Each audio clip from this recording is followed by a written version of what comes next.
Daniel was not the kind of man who liked cities. He enjoyed the quiet of nature, the cold air of the mountains, and the sound of wind through the trees. After spending weeks looking for strange sights in the forested mountain range, he finally came across something different.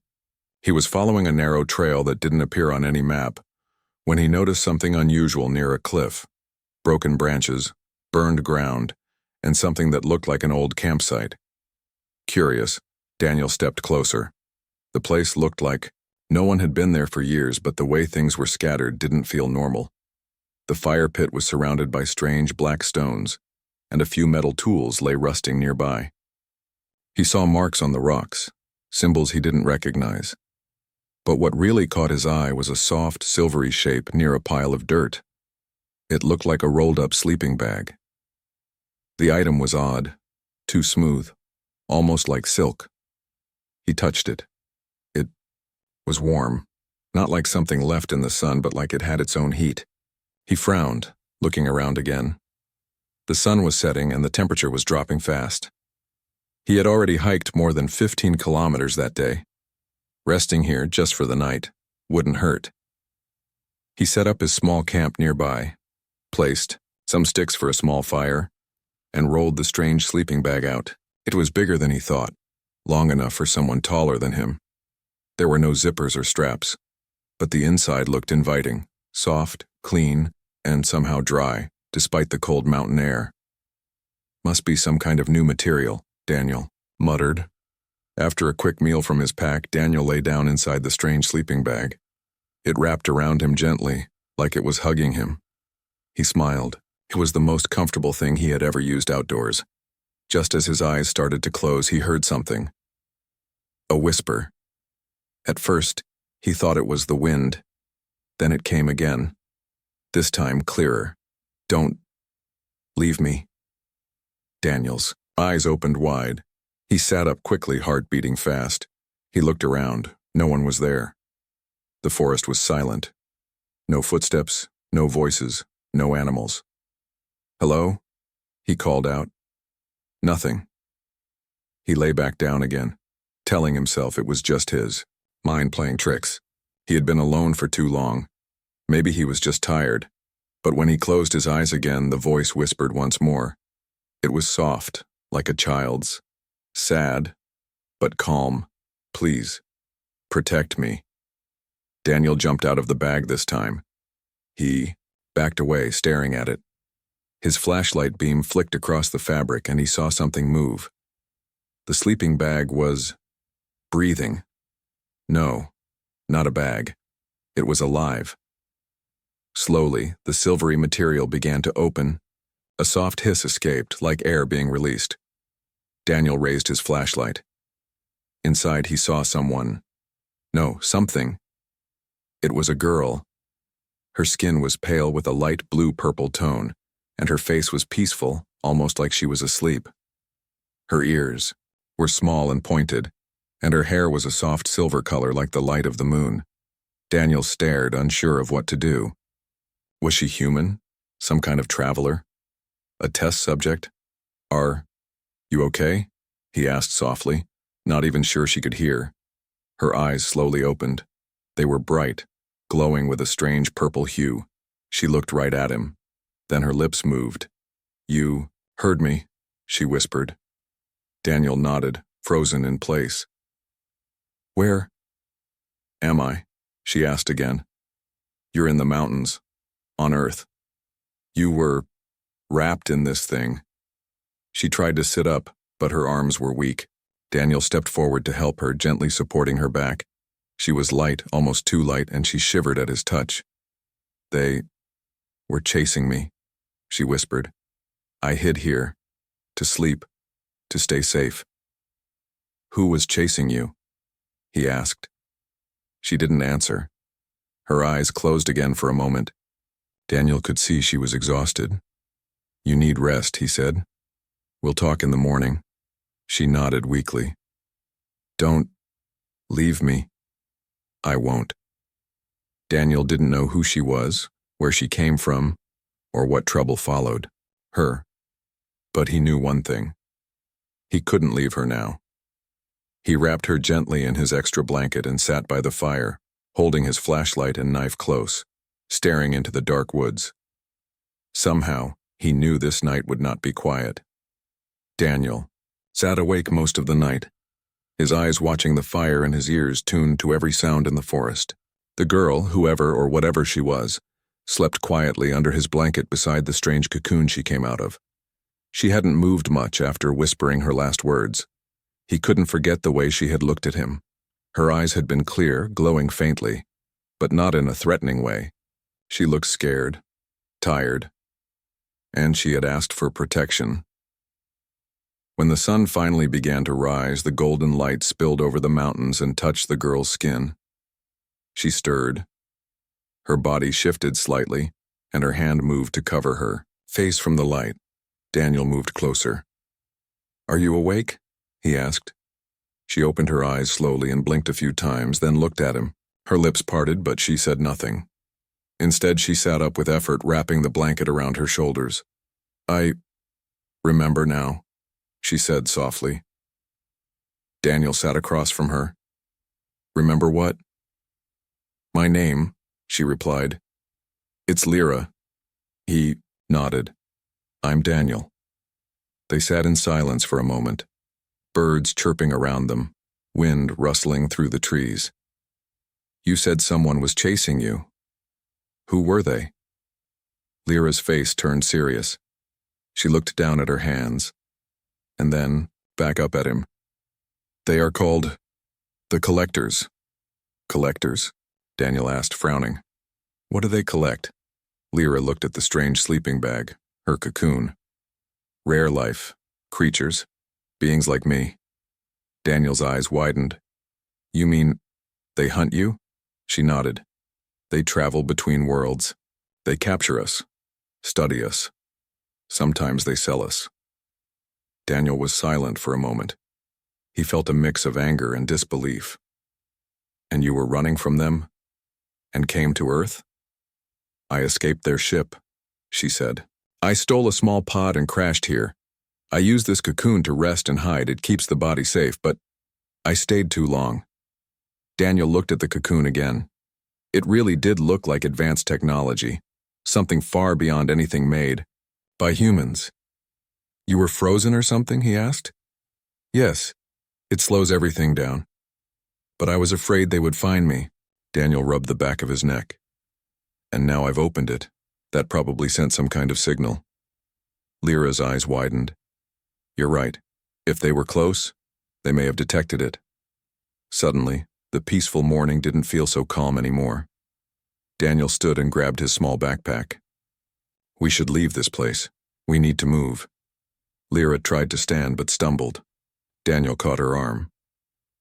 "I'm still weak," she said, her voice barely above a whisper. "Then I'll help you," he said.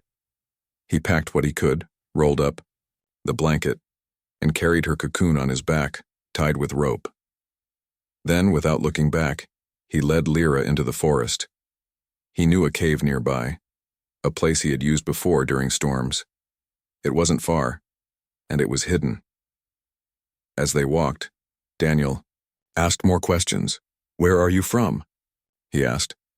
Lyra looked up at the sky. "A planet far from here. You wouldn't know it. My people are few now. We live in silence. We stay hidden." Daniel nodded. "And Earth? You've been here before?" "No," she said. "But we heard stories. That humans are brave, and sometimes kind." He smiled slightly. "Kind enough to carry an alien through the woods?" Lyra gave him a small smile. "More than kind."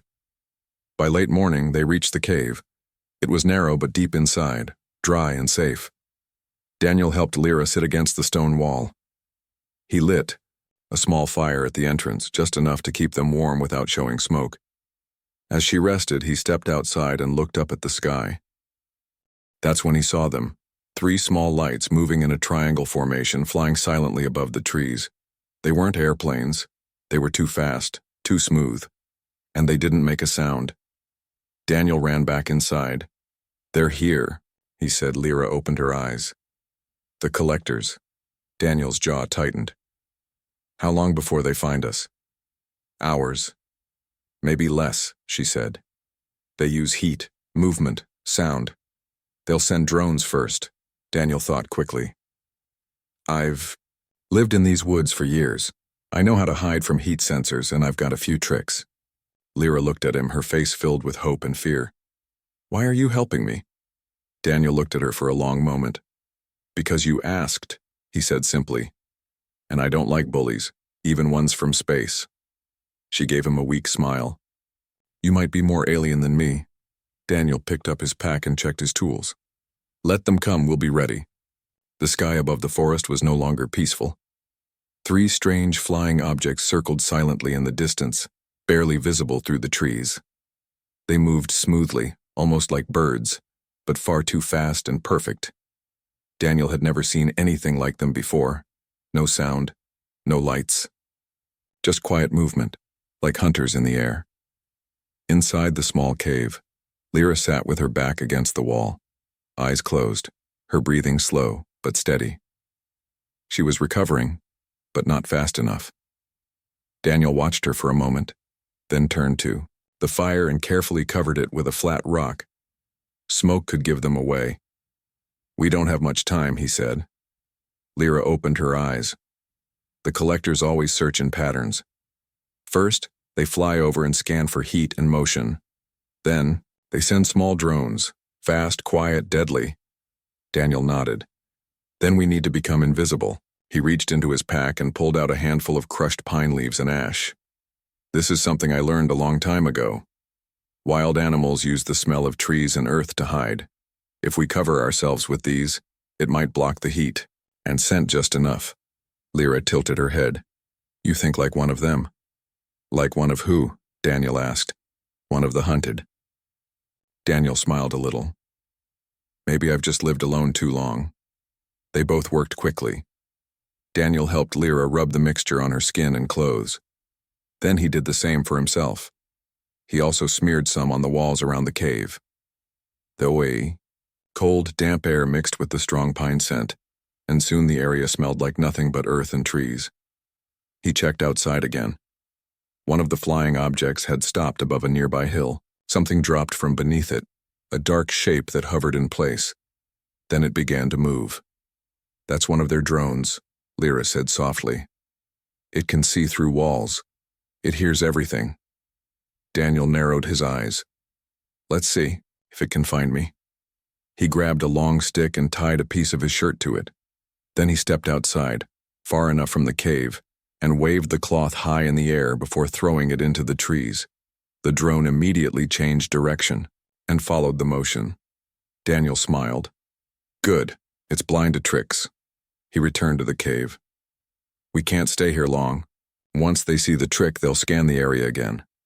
Lyra slowly stood up, her legs still shaky but stronger than before. There is something I can do. I can connect to their signal. If I can reach their tech for just a few seconds, I can send a false reading. It will tell them I'm already captured and taken off-world. Daniel raised his eyebrows. You can do that? Lyra held up a small silver chip in her hand. This was inside my cocoon. I kept it hidden. It connects to their network, but only once. If I use it, they may lose track of me. For a little while. Daniel helped her to the mouth of the cave. Let's do it then. We just need a clear signal, right? Lyra nodded. Daniel pointed to a rock outcrop above the trees. That's the highest point nearby. We can reach it in 20 minutes. They moved fast but carefully. Daniel supported Lyra, helping her climb over roots and rocks. The drone was still in the area, but its scanning light seemed focused elsewhere, tricked by the decoy. When they reached the top, Lyra knelt beside a flat rock and placed the chip on it. She closed her eyes and touched 2 fingers to her temple. A soft hum came from the chip and a small pulse of light blinked once, then twice. Daniel watched the skies. Suddenly the 3 ships in the sky paused. Then slowly they began to drift away. One after another they turned and flew in different directions. It worked? Daniel asked. Lyra opened her eyes, breathing harder. Yes. They think I've been taken by another ship. It won't last. Forever. But it gives us a little time. Daniel looked around. Then we use that time wisely. We need a better hiding place. He thought quickly. There's an old mine nearby. Nobody goes there anymore. Too deep. Too dark. But if we hide far enough inside. Lyra nodded. Let's go. As they began moving again, Daniel looked at the sky one last time. The collectors had left, but something told him they'd be back, and next time they wouldn't be fooled so easily. He looked at Lyra. She was breathing harder now, her energy drained from using the chip. But she was still walking, still trying. You're strong, Daniel said. Lyra smiled faintly. So are you, human. Daniel didn't say it aloud, but he knew the truth. They were in this together now. And the real fight was only just beginning. Daniel and Lyra moved quickly, their steps silent on the forest floor. The higher they climbed, the more the trees thinned, revealing a wide valley ahead. The sun had started to set, painting the sky, with orange and purple streaks. The light was dimming fast and the shadows in the valley stretched long. They made their way toward the old mine, a long abandoned excavation site deep in the valley. Daniel had visited it once as a child, but had stayed away after hearing local legends about strange noises and shadows in the tunnels. He hadn't thought much of it then, but now it felt like the perfect hiding place. We're almost there, Daniel said, glancing over his shoulder. Lyra was following closely, her steps slower now. Her energy was fading. The earlier burst of power she used to create the false signal had taken a lot out of her, but she was still determined to keep going. When they reached the mine entrance, Daniel helped her inside. The dark, cool air inside the cave felt like a relief. It was quiet here, and the sounds of the outside world, birds, wind, and distant insects, faded away, replaced by the soft drip of water and the echo of their footsteps. The mine itself was long, stretching deep into the earth. Large, rusted, mining equipment lay abandoned in the corners, covered in layers of dust and cobwebs.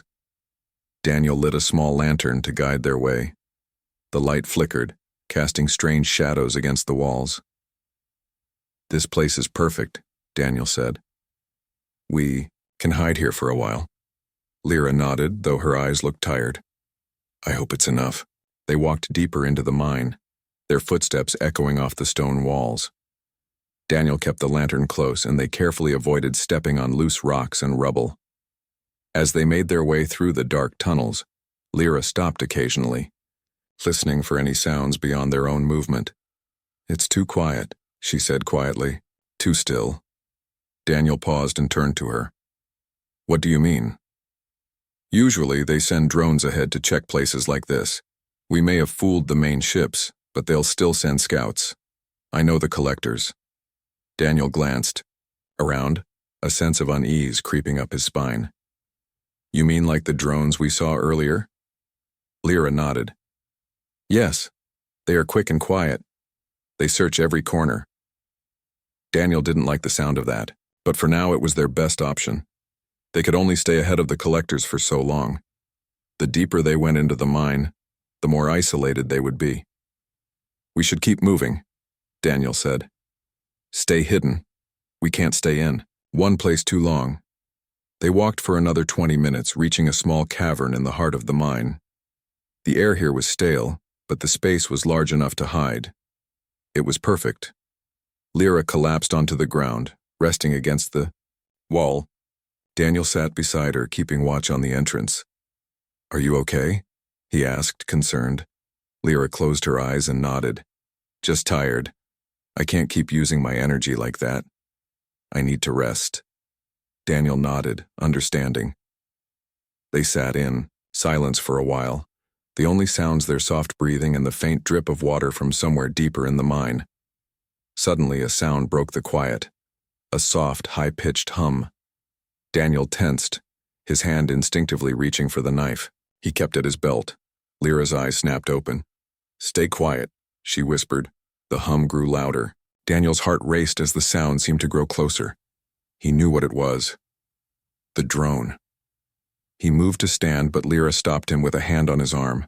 Her face was pale, but she looked determined. I can stop it, she said, her voice barely above a whisper. Daniel raised an eyebrow. What do you mean, stop it? Lyra took a deep breath. I can hack into its signal for a few seconds, just enough to confuse it. But I need your help. I need to know where it is. Daniel nodded, his eyes scanning the shadows around them. The drone was close now, its hum growing louder. He could hear it moving through the mine, like a quiet storm rolling in. I'll take a look, he said, stepping toward the entrance. He slowly peered around the corner, his eyes adjusting to the darkness. Through a small gap between the rocks he saw a shadow, a fast-moving drone, hovering near the tunnel entrance. There's one, he whispered, pulling back.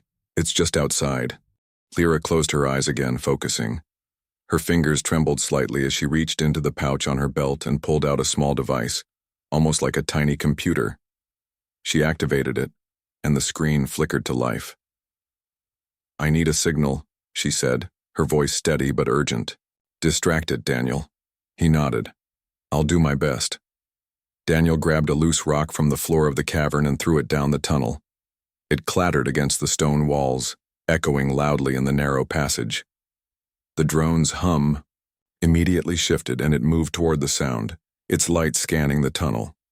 Now was Lyra's chance. With a quick motion, she pressed a button on her device, sending a pulse of energy toward the drone. For a moment, there was silence. Then the drone stopped. Its hum sputtered, then died. Daniel smiled. Nice work.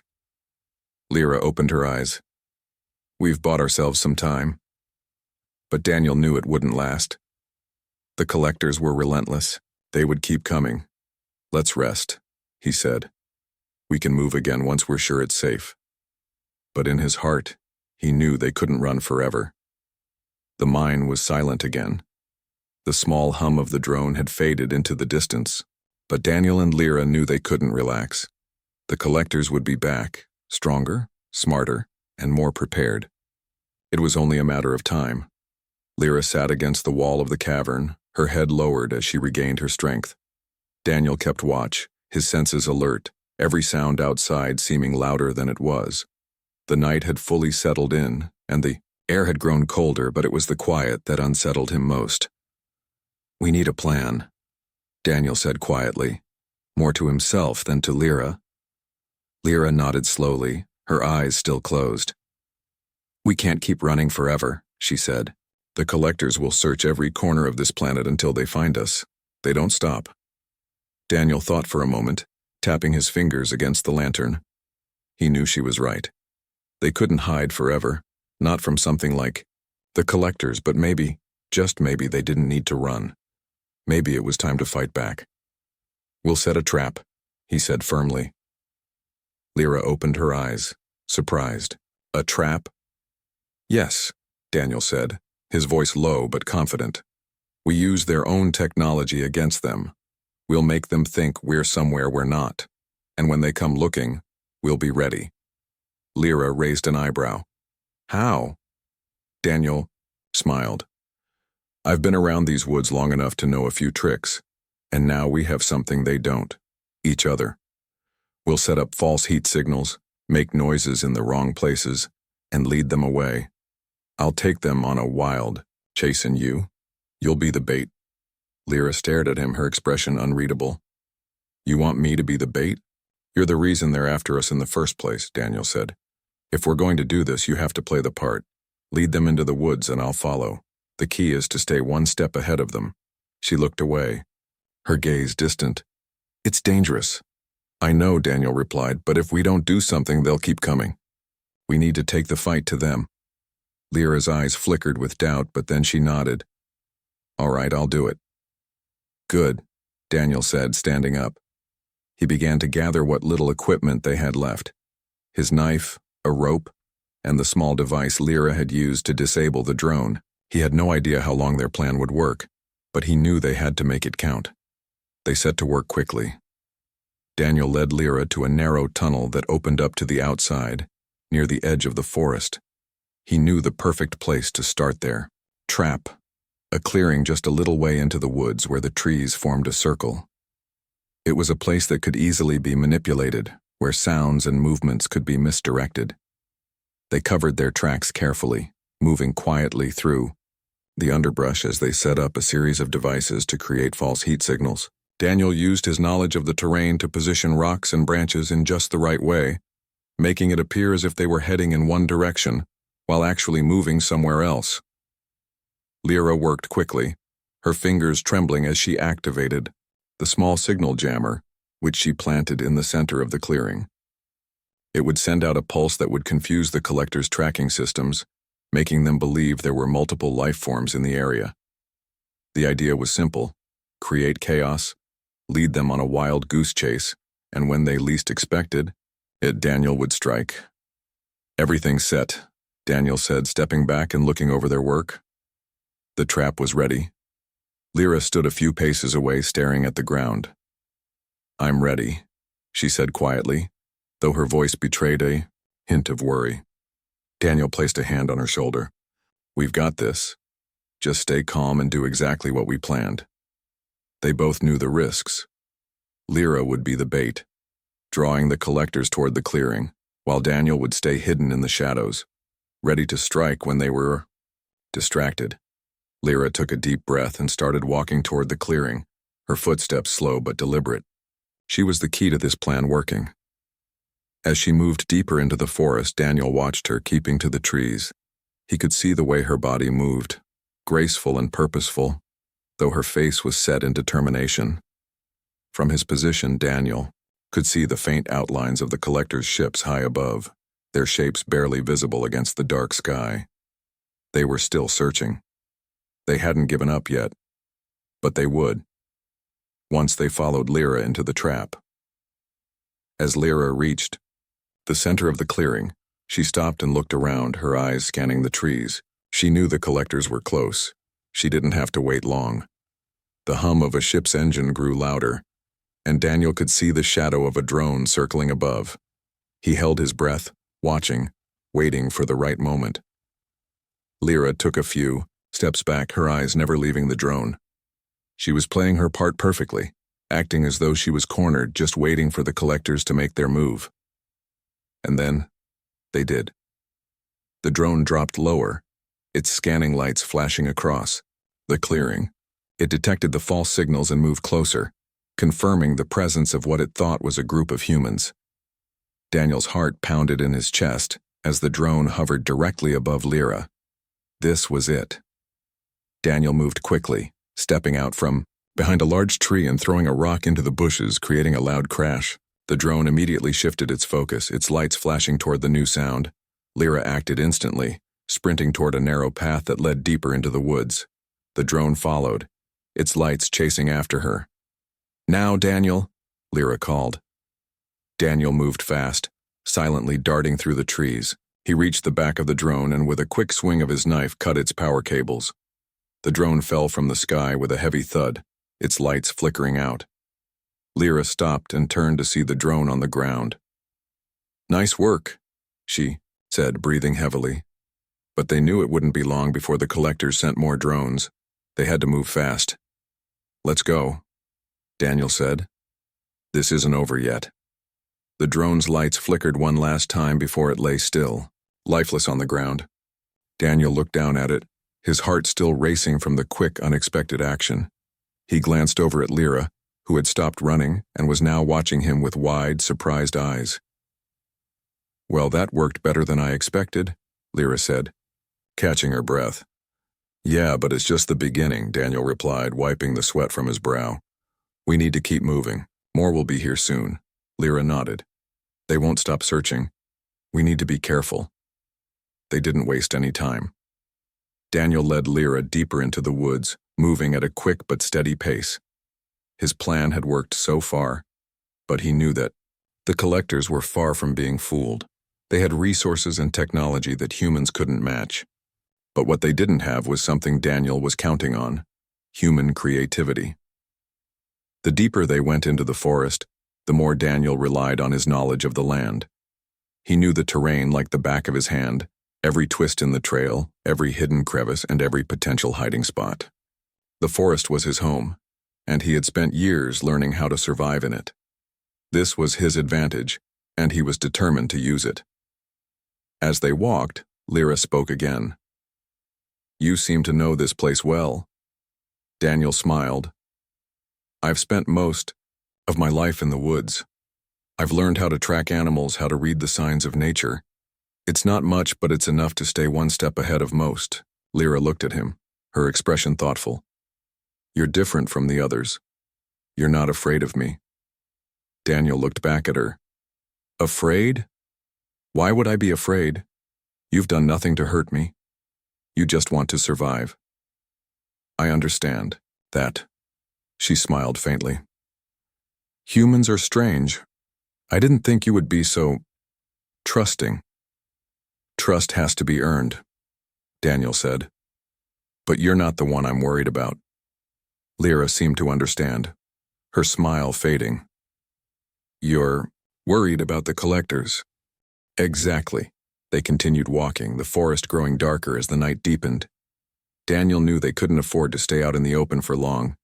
They needed shelter, and fast.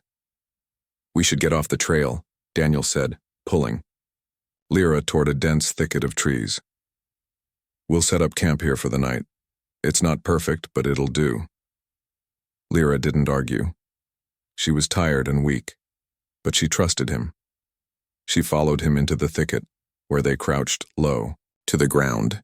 Daniel quickly gathered some branches and leaves to form a small shelter, just enough to protect them from the cold. He used his survival knowledge to make a makeshift campfire that would give off little heat, but enough to cook something simple. As they sat near the fire, Daniel kept watch, his eyes scanning the shadows.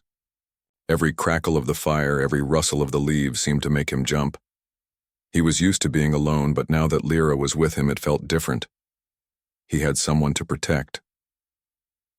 "You're going to have to stay low and quiet tonight," Daniel said. "The collectors will be searching the area, and they'll send drones to sweep the forest.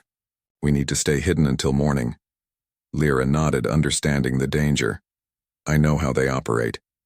They'll keep looking for us until they find us. But I don't think they'll stop for a long time." Daniel looked at her, his face serious.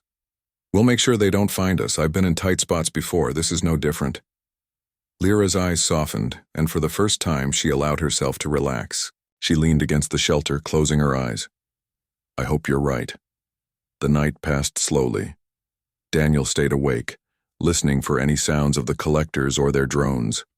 The fire flickered softly, casting long shadows across the ground. Lyra slept beside him, her breathing steady but shallow. Daniel kept his senses sharp, watching the darkness for any sign of danger. The hours stretched on, and just when Daniel began to think they might be safe for the moment, he heard it. A low hum in the distance. It started faint, but grew louder, coming from the trees. The collectors were close. Lyra woke instantly, her eyes wide with fear. "They're here."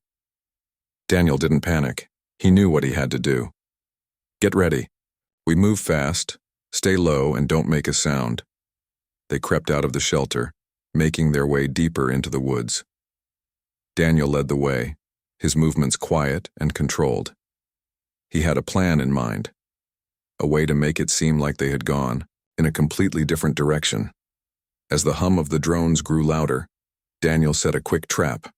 He used a series of branches and rocks to create false tracks that led off in the opposite direction. It was a simple trick, but it would be enough to confuse the drones and buy them some time. "We'll take the high ground," Daniel whispered. "That'll give us a better view of what's going on." Lyra followed him up a steep incline, her steps steady despite her weakness. They reached a high ridge that overlooked the forest. From here, they could see the drones, buzzing like angry insects scanning the area below. Daniel watched them carefully, his heart pounding. They were close now. The collectors were getting closer, but Daniel was ready. He had one final trick up his sleeve. From their position high on the ridge, Daniel and Lyra watched the forest below, where the drones hovered, scanning every inch of the woods. They were close, too close for comfort. The buzzing of the drones filled the air like a swarm of insects searching for their prey. Daniel's mind raced, calculating his next move. "We have to move fast. Daniel said in a whisper. "The drones won't stop searching. Once they find us, we won't have any chance of getting away." Lyra nodded, her face determined despite her exhaustion. "I know. What's the plan?" Daniel scanned the area, looking for anything that could give them an edge. The forest stretched out before him, dense and thick, but the drones had their sensors trained on every movement. If they stayed in the open for too long, it would be over. "We'll split up," Daniel said. "I'll lead the drones in one direction, and you take a different path. They'll follow me, thinking you're still with me. I'll keep them busy while you make your way to safety." Lyra looked at him, uncertainty flashing in her eyes. "But what if they catch you?" "I'll be fine," Daniel said, trying to sound more confident than he felt. "I've been running from things far worse than drones. You just focus on getting away. You have to survive." Lyra hesitated, her eyes searching his face. "And what about you?" Daniel gave her a quick, reassuring smile. "I'll be fine. We both will be." With one last look at the drones below, Daniel began moving swiftly down the ridge, keeping to the shadows. Lyra followed close behind, but they didn't have much time. The drones were closing in. The plan was simple. Daniel would take the heat off of Lyra by leading the drones on a wild chase. He knew the terrain well enough to confuse the drones and buy Lyra the time she needed to escape. The collectors might be relentless, but Daniel had a way of disappearing into the forest when he needed to. The two of them moved silently, their footsteps barely making a sound on the forest floor. Daniel kept a steady pace, his eyes focused on the drones circling below. He could feel the tension building in the air, the weight of every step, every breath. "I'll go to the west," Daniel whispered. "You head east. We'll meet at the old cabin in the valley. It's a day's walk from here." Lyra nodded, but she still didn't seem entirely convinced. "Be careful, Daniel. I don't want to lose you." Daniel turned to look at her, his eyes softening for a brief moment. "I'll be there, I promise." And then, with that, they separated. Daniel moved quickly, taking the path that led toward the western side of the forest. The drones were close, now so close that he could hear their engines whirring above him. He didn't have much time. He had to make sure they followed him and not Lyra. Using his knowledge of the land, Daniel picked up the pace, darting between trees and moving quickly, from one cover to the next. He threw a small rock ahead of him, sending a loud noise echoing through the forest. The drones immediately turned, following the sound. Perfect. Daniel kept running, using his environment to his advantage. He zigzagged through the trees, always staying ahead of the drones, never giving them a clear target. He was quick like a shadow, always one step ahead. Behind him, he could hear the drones buzzing, chasing him like hounds on a hunt. But Daniel wasn't worried. This was his home. The forest was his domain.